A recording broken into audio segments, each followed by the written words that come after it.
He went silent, and now he's back. Out of nowhere, he sends a text like nothing ever happened, and instantly your heart races. Should you answer? Should you ignore it? Is this a second chance, or just another round of confusion?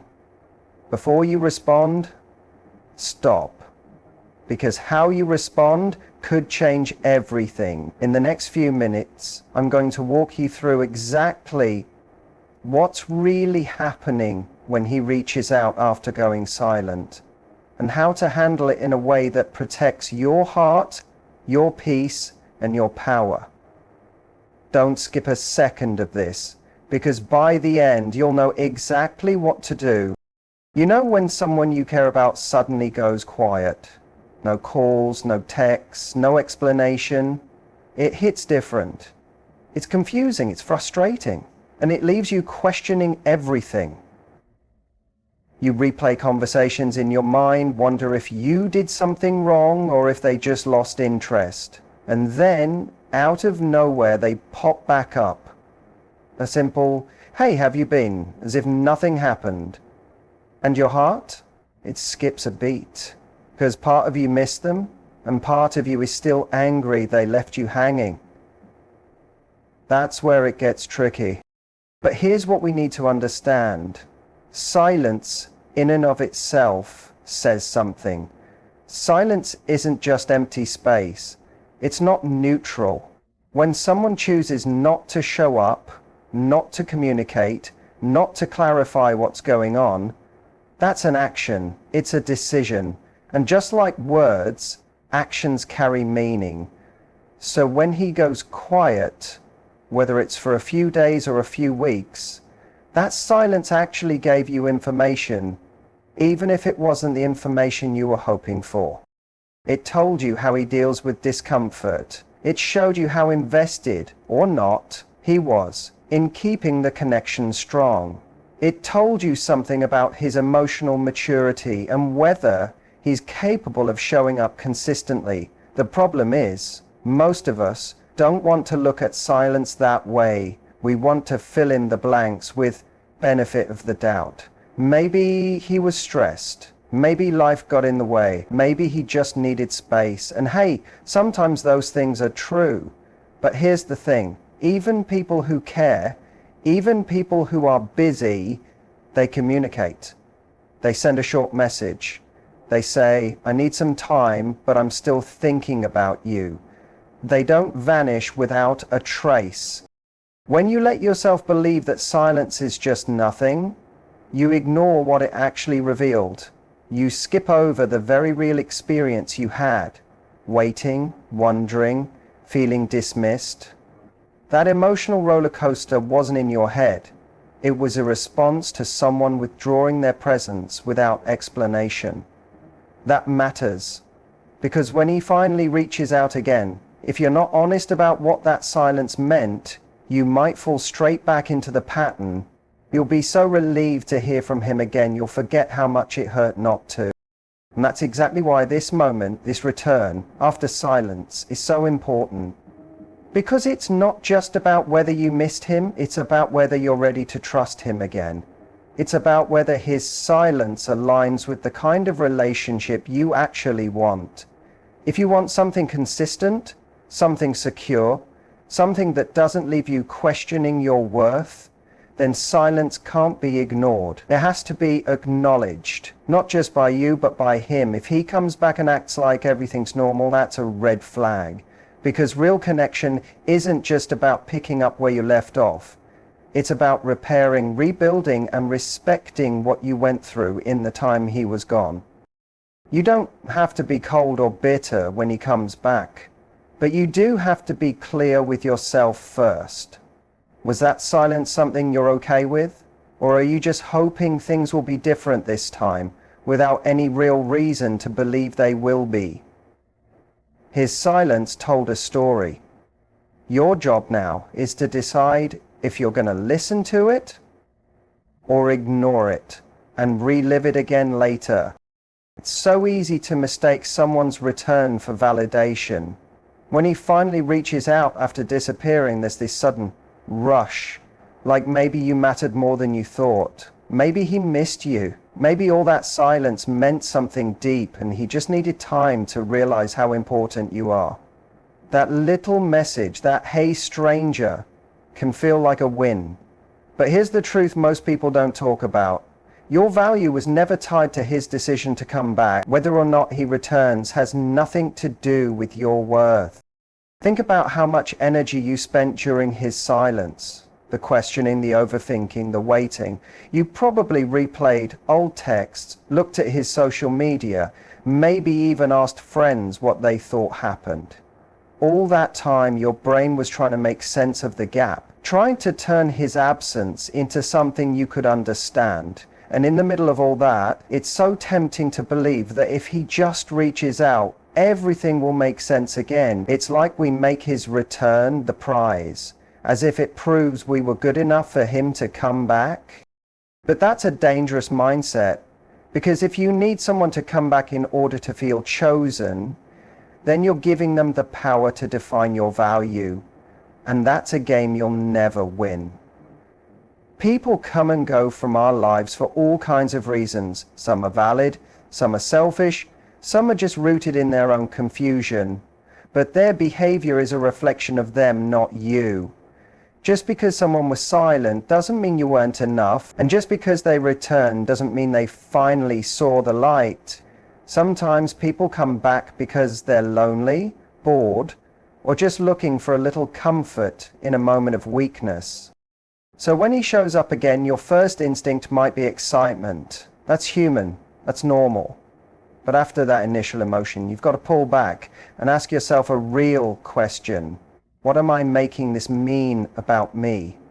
Because if you think his return proves you were worthy all along, you're giving away control of your self-esteem.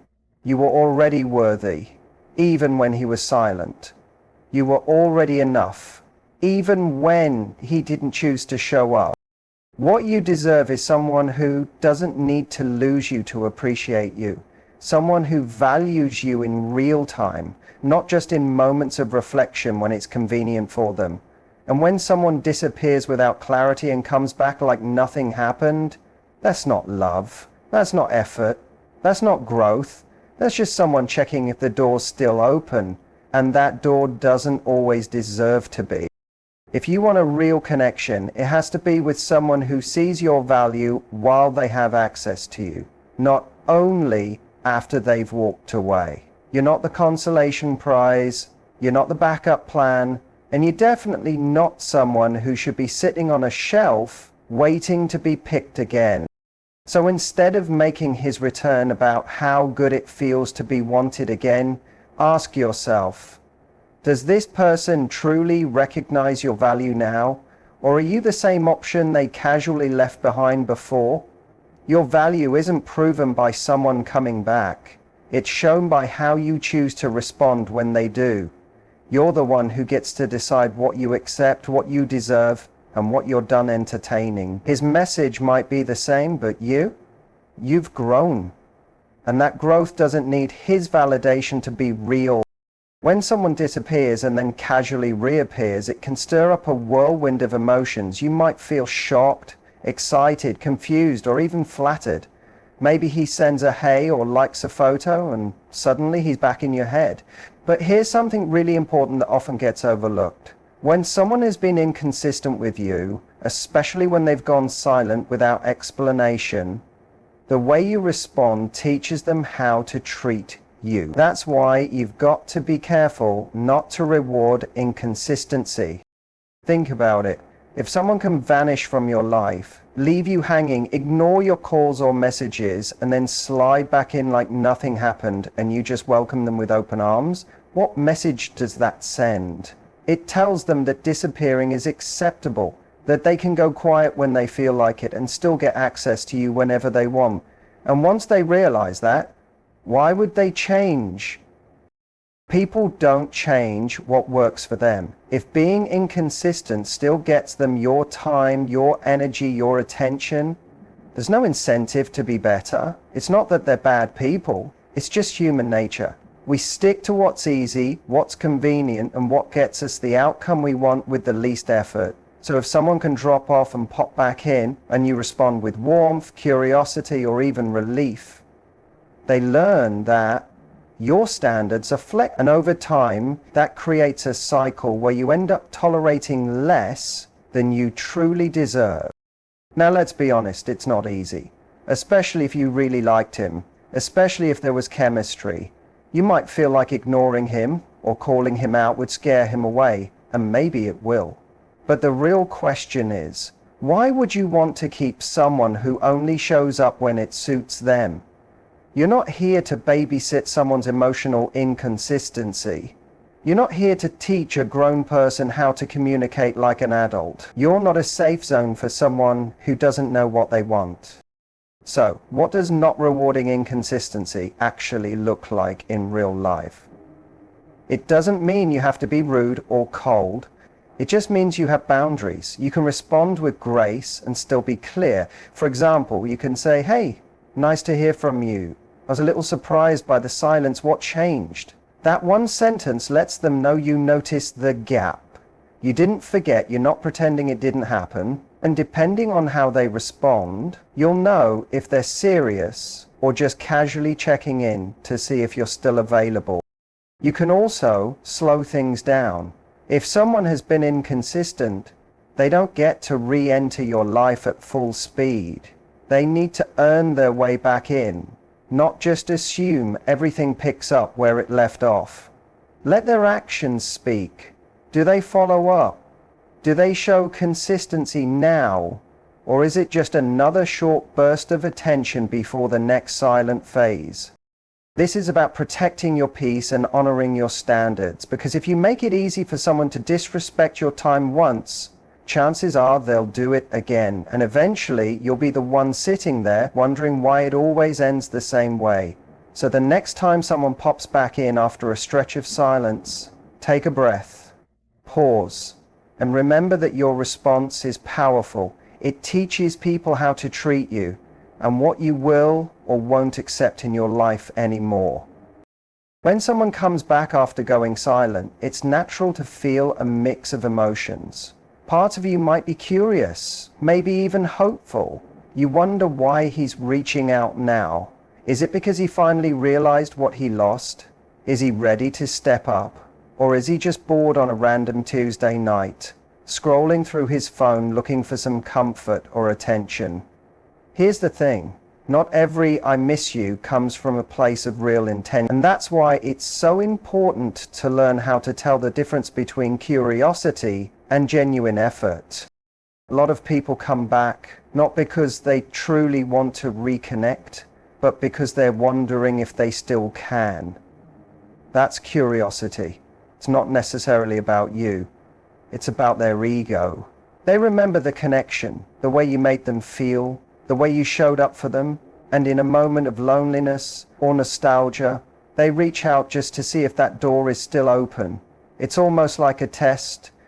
Can I still access this person? Will they still respond to me? And when they get that response, their curiosity is satisfied. Sometimes they disappear again, just as quickly as they came back. Genuine intention, on the other hand, looks very different. When someone reaches out with real effort, they're not just checking in, they're showing up. They're not afraid to acknowledge the silence. They don't sweep it under the rug with a casual, "Hey." Instead, they say something like, "I know I've been distant. I've had time to think and I'd really like to talk, if you're open to that." That's a whole different energy. It's honest. It's vulnerable, it's respectful of your time and emotions. The tricky part is, in the moment, both kinds of messages can feel similar. The person reaching out might seem sweet, familiar, even sincere, but you have to look at what happens after that first message. Do they follow through? Do they ask how you've been and actually listen? Do they take responsibility for the silence? Or do they just brush past it like it didn't happen? People who are genuinely interested don't avoid the hard stuff. They don't treat you like a bookmark they can flip back to whenever they're bored or lonely. They treat you like someone worth showing up for, consistently. This is where your intuition becomes powerful. Think back to how things felt when they pulled away. Was there confusion? Did they ignore your messages? Did you feel like you were chasing them? If someone's only coming back after disappearing without a real explanation, you have every right to question what's motivating them. Are they bored? Did things not work out with someone else? Or are they truly ready to have a real, honest conversation about what went wrong? The biggest mistake people make is assuming that attention equals intention. It doesn't. Anyone can send a text. Anyone can say, "I miss you." But it's the actions that follow that tell you everything you need to know. Are they consistent now? Are they showing a desire to rebuild trust? Or are they just dipping in and out of your life when it suits them? You don't have to be cold or cynical, but you do need to be aware. Don't let a quick message stir up old emotions that blind you to the reality of how things were left. Just because someone is curious about you doesn't mean they deserve access to you again. Let their behavior show you whether they've grown or if they're just replaying the same old pattern with a new excuse. When he reaches out after a period of silence, your first instinct might be to mirror his energy. If he's casual, you respond casually. If he seems warm, you match that warmth. It's almost automatic, this feeling that you should adapt to whatever mood he's bringing into the conversation. But that's where a lot of people get stuck. Because if you're always reacting to his tone, his timing, his rhythm, then you're not leading the energy. You're following his lead. And that gives him the power to shape how the entire interaction goes. What if instead you took a step back and asked yourself, what energy do I want to bring into this? Not out of spite, not out of game playing, but out of self-respect. Because here's the truth. You get to set the tone. You don't have to respond in a way that makes him more comfortable. You don't have to shrink your truth just to keep the conversation flowing smoothly. You get to decide how this interaction plays out based on your values, your boundaries, and your emotional needs. Let's say he messages you after weeks or even months of silence. A simple, "Hey, have you been?" There's no apology, no explanation, just a vague little opener. You don't have to match that energy. You don't have to say, "Hey, been great, you," just to be polite. If that message doesn't feel good to you, if it brings back memories of confusion or hurt, you're allowed to reflect that. Maybe your version of setting the tone is saying, "Hey, I was surprised to hear from you." That's not rude, that's honest. It sends a message. You're not pretending like everything's fine. You're not going to slip back into the same pattern just because someone reappeared. Setting the tone means taking a moment to ask yourself, how do I want to feel in this conversation? Do I want clarity? Do I want closure? Am I open to reconnecting? Or do I just need to say my piece and move on? You don't have to make decisions based on what he might be feeling or thinking. In fact, if you make all your choices based on his cues, you'll never fully know what you want. You'll just be reacting. And the truth is, people are drawn to confidence. They may not always admit it, but when someone knows who they are and what they will or won't tolerate, it creates a kind of quiet power. When you're not chasing, not begging for answers, not adjusting yourself to fit into someone else's frame, that's when you become magnetic. That's when you start attracting people who either rise to meet your standards or walk away because they can't, and either outcome is a win.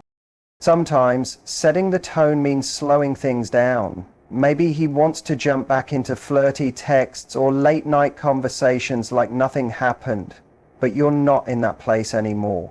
Maybe you need to process first or ask some real questions before you decide what's next. That's okay. You don't owe anyone instant forgiveness. and you don't owe them the version of yourself they remember. It's not about playing hard to get, it's about being hard to forget, because you carry yourself with self-respect, because you know how to respond in a way that reflects your growth, not your longing. When someone comes back into your life, especially after silence, the way you respond becomes a message all on its own, not just to them, but to yourself.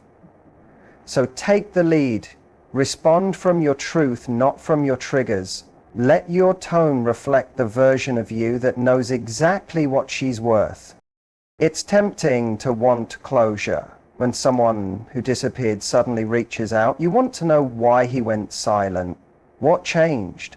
What was he thinking while you were left in confusion? There's a part of you that feels like, if I just get that one honest conversation, then maybe I'll understand. Maybe I can finally move forward. That need for closure is so real and so human. But here's what most people don't realize. Closure doesn't always come from the other person. Sometimes the answers you're waiting for don't show up in a neat little explanation. Sometimes closure is a decision you make, not a permission someone gives you. When someone disappears, especially someone you had a connection with, the silence feels loud. Your mind starts filling in the blanks. Was it something you said? Did they meet someone else? Were they never as interested as you thought? You end up creating stories just to make sense of the gap. So when they reach out again, it can feel like a second chance. Not just at the relationship, but at understanding what happened. You think, maybe now he'll explain everything. Maybe now I'll get clarity. But that mindset can keep you stuck in a loop, chasing peace from someone who couldn't even offer respect the first time. The truth is, some people reach out with no intention of giving you the closure you need. They might not even be aware of the impact their silence had. They might come back like nothing happened, avoiding any mention of the past. Or worse, they might gaslight you, act like you're overreacting, or like the silence wasn't a big deal. That's when you have to remind yourself you are allowed to close the chapter without their cooperation. You don't need them to admit fault or explain their behavior in order for you to move on. Real closure starts with your own reflection. It's about stepping back and asking yourself, was that behavior okay with me? Did that person show up in a way that aligns with what I deserve? And if the answer is no, then you already have everything you need.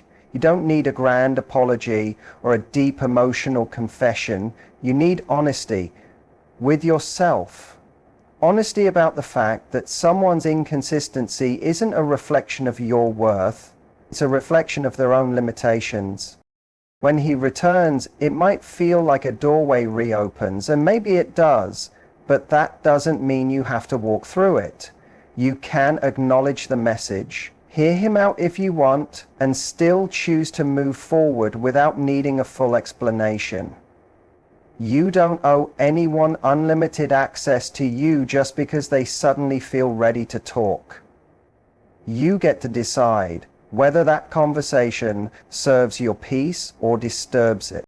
And sometimes walking away without a perfect ending is the most powerful thing you can do, because it shows that you trust yourself to make peace with what is, rather than waiting for someone else to give you permission. You stop waiting for a reason that makes it all make sense, and instead, you make a choice based on how it felt and what you need going forward. Closure isn't about getting the last word. It's not even about understanding everything that happened. It's about reclaiming your energy. It's about saying, even if I never get the full story, I'm still allowed to move on. I'm still allowed to heal. Because sometimes closure isn't a conversation, sometimes it's a boundary. And it starts the moment you realize your peace is worth more than their explanation. So when he finally reaches out after that silence, the real question isn't just why now, it's what are you going to do with it? Every part of how you respond, your tone, your pace, your boundaries, sends a clear message about who you are and what you're no longer willing to accept. Maybe he's curious, maybe he's lonely, maybe he's grown, but unless his actions now match the respect and consistency you deserve, you don't owe him your energy just because he came back. You are not here to entertain inconsistency, reward confusion, or hand out closure to people who never gave you clarity. You're here to lead with self-respect, to protect your peace, to stay rooted in your truth, even when it's tempting to look for answers outside yourself. The way you handle his return isn't about making him regret losing you. It's about making you proud of how far you've come.